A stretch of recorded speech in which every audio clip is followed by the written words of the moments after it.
বাংলাদেশকে বিভিন্ন ধরনের সামরিক প্রযুক্তি হস্তান্তর করেছে চীন। এর মাধ্যমে দেশীয় প্রতিরক্ষা শিল্প ঘাঁটি ডিফেন্স ইন্ডাস্ট্রিয়াল বেস গড়ে তোলার প্রচেষ্টা নিয়েছে বাংলাদেশ। মঙ্গলবার 11 মার্চ প্রকাশিত national image of China in Bangladesh শীর্ষক এক গবেষণাপত্রে এই তথ্য জানানো হয়। প্রধান উপদেষ্টা ডক্টর মোহাম্মদ ইউনূসের চীন সফরের আগে বাংলাদেশ ও চীনের প্রতিরক্ষা সম্পর্ক নিয়ে এই তথ্য প্রকাশ করা হয়। সবকিছু ঠিক থাকলে আগামী 26 মার্চ চীন সফরে যাবেন প্রধান উপদেষ্টা।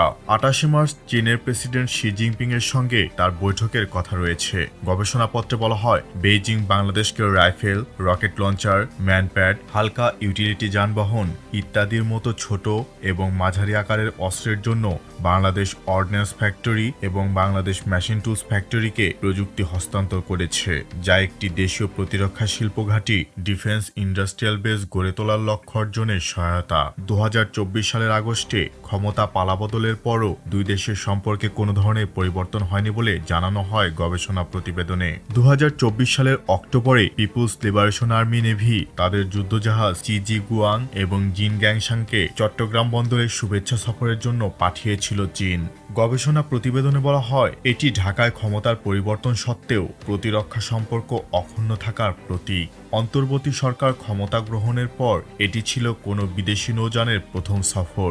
নতুন অন্তর্বর্তী সরকার চীনের সঙ্গে প্রতিরক্ষা ও নিরাপত্তা সহযোগিতা আরও দৃঢ় করার ইচ্ছা প্রকাশ করেছে।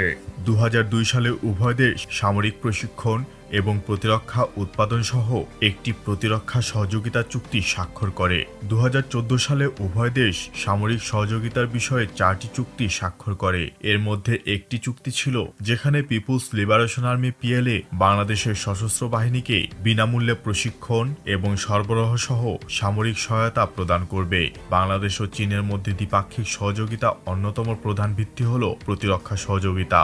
উল্লেখ্য, চীন হল দুটি দেশের মধ্যে প্রথম যারা বাংলাদেশের সঙ্গে এ ধরনের প্রতিরক্ষা চুক্তি করেছে। 1975 থেকে 1980 সাল পর্যন্ত চীনের প্রতিরক্ষা সহায়তা দ্বিপাক্ষিক সম্পর্কে কেন্দ্রবিন্দুতে পরিণত হয়, কারণ এটি ওই সময়ে বাংলাদেশের 78% অস্ত্র সরবরাহ করে। গবেষণা প্রতিবেদনের তথ্য বলছে, বর্তমানে বাংলাদেশ চীনা অস্ত্রের দ্বিতীয় বৃহত্তম ক্রেতা। 2019 থেকে 2023 সাল পর্যন্ত চীনের মোট অস্ত্র বিক্রির 11% ছিল বাংলাদেশ। বিশ্বের 26তম বৃহত্তম অস্ত্র ক্রেতা হিসেবে বাংলাদেশ 2019 থেকে 2023 সাল পর্যন্ত চীন থেকে তার মোট অস্ত্রের প্রায় 72% অস্ত্র কিনেছে। গবেষণা প্রতিবেদনে বলা হয়, চীন যে অস্ত্র সরবরাহ করে সেটি বাংলাদেশের অভ্যন্তরীণ রাজনৈতিক পরিবেশে কোনো শর্ত যুক্ত করে না।